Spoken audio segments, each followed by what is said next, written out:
for the part two of what needs to be done and how to check things on a car. The second thing is hoses. A lot of times hoses will be rotten. Over time, rubber hoses harden and then they crack. In the cold, especially, a lot of times the hose will expand, especially if people over tighten the clamps, and then they'll loosen off, and maybe the coolant leaks, something like the coolant might leak, and then that will cause that's a serious, dangerous issue there. So you always want to check for hoses, make sure they're not hardened, they're not cracking. Fuel lines, whenever possible, I like to replace hoses by pipes, because especially if you can get brass pipes, that's really, really nice. It looks very good and it'll last over 100 years, maybe hundreds of years, literally hundreds of years.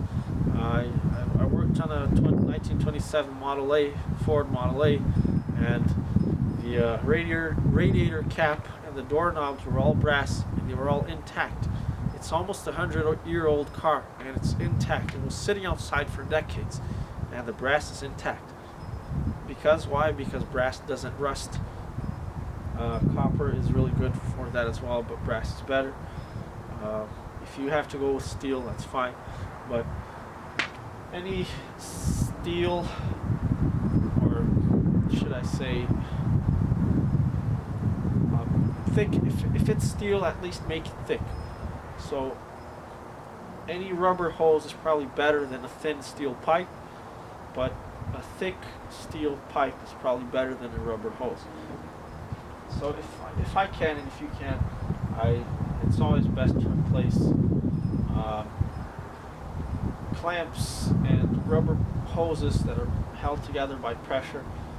Replace them by fittings with threads. Threads are much better than any clamping force that you can have. Brake system. That's a classical one there. Most times you will have to do a full brake line replacement. All the brake lines will have been rusted out, and usually the brake cylinders they just need some cleaning and some TLC, some maintenance. So you definitely want to have everything on the brake lines completely and 100% checked and reliable. The next thing, wiring and contact points. There have been times where wires have broken off from their connectors, and that could cause you to get stranded on the road. So if you have a wire that's, any wires that look hardened or cracking, definitely watch out for them. I'll check any connections and replace any connections that could be, or might not be reliable.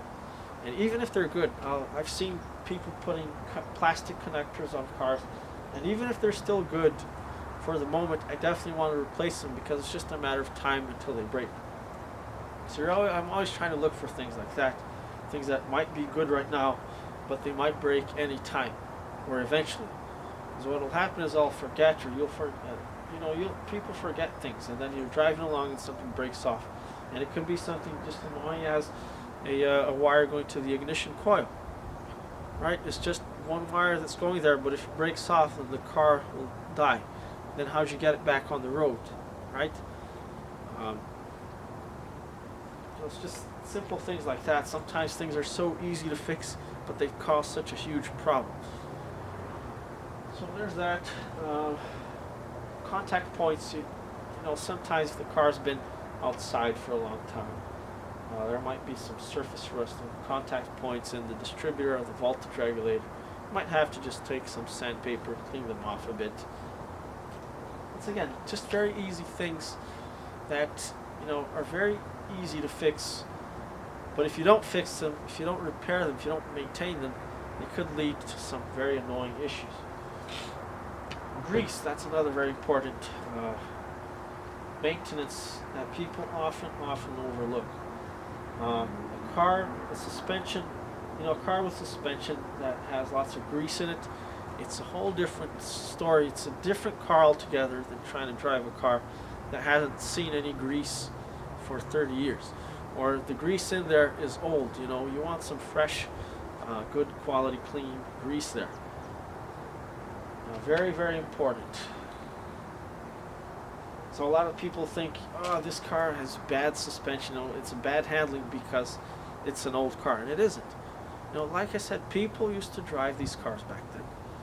Women, girls, teenagers used to drive them. Teenage girls used to drive them. And well, why would it be so hard? That DeSoto, when I first got it, I had to use both my arms to turn the steering wheel. It's not supposed to be like that. If that's the case, if the steering's hard, something is wrong. So that's very important. Grease and oil for joints. A distributor requires a few drops of oil. A generator or alternators don't really require it, but generators need a few drops of oil.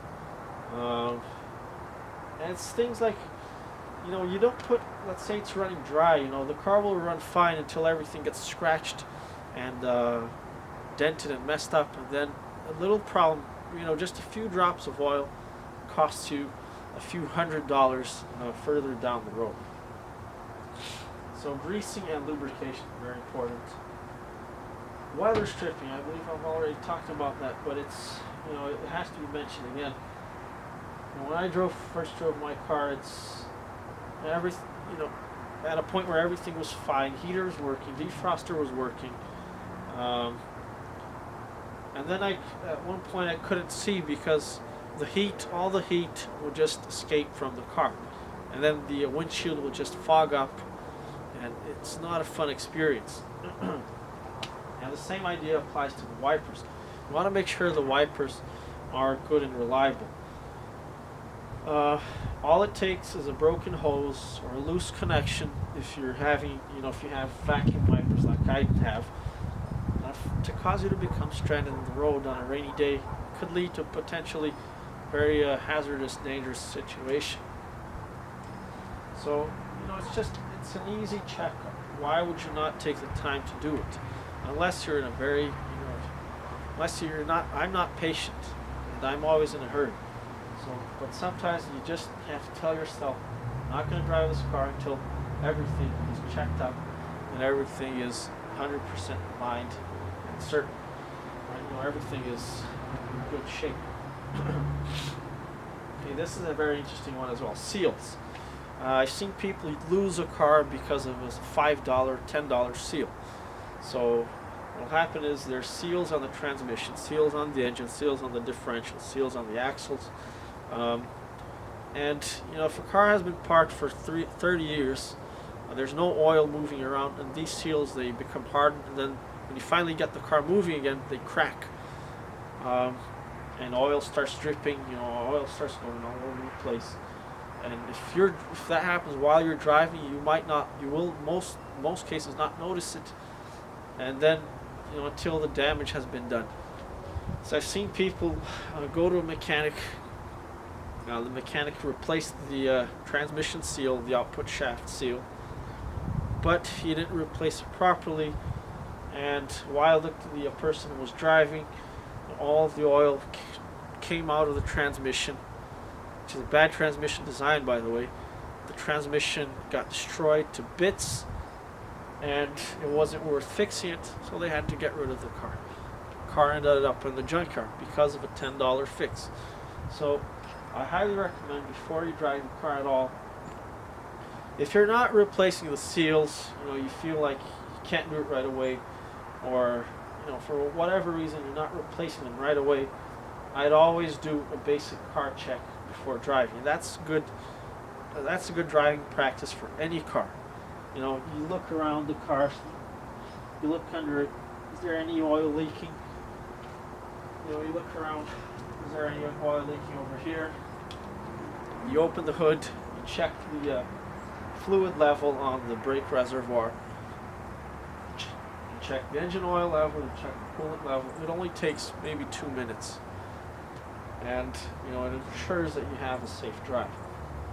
Most people don't do that, and then they run out of oil in the middle of the road, and they don't have any extra oil. Then it's calling a tow truck. I hate tow trucks. They're like vultures, waiting for your car to break so they can rip you off, just like lawyers. Anyway, so another good practice, since I mentioned that, is to just carry a jug of oil, in the trunk. I always drive around with a bottle of engine oil, a bottle of gear oil, which is the same for the differential and the transmission in most cases. Some cases you also need the transmission fluid oil, a bottle of coolant, and that's it. Whatever happens, at least I can, if it's leaking, I can just put some more oil in till I'm able to get to the next shop or gas station and get some more oil, at least get home or something like that. I won't be stranded in the middle of the road. If your engine or transmission runs out of oil, you have to stop right away. You don't want to drive it any further, or otherwise you risk some serious permanent damage. So there's another piece of advice, carrying some safety items in your car, right? But if you do have the chance, I highly recommend, at least that's what I did in many cases, just replacing all the seals, especially on the transmission. It always goes bad, and on the differential. Somehow the axle seals in my car are fine. I haven't had any leaks, so they stay there for now. And I actually installed, I guess improvements come in the next part of the video. Another thing that people often forget is the cylinder head torque. Cylinder head torques on most of these classic car engines, they were just regular bolts obtained from Home Depot. They're not the stretch bolts. So nowadays people have the stretch bolts. And what happens is they expand and they stretch, and they don't stretch anymore, so they don't loosen up. But back then with just normal bolts, they loosen over time, maybe a few years. So you will have to just recheck the torque of the cylinder head to avoid damaging a cylinder head gasket or bolts breaking off. And finally, another important thing is bolts.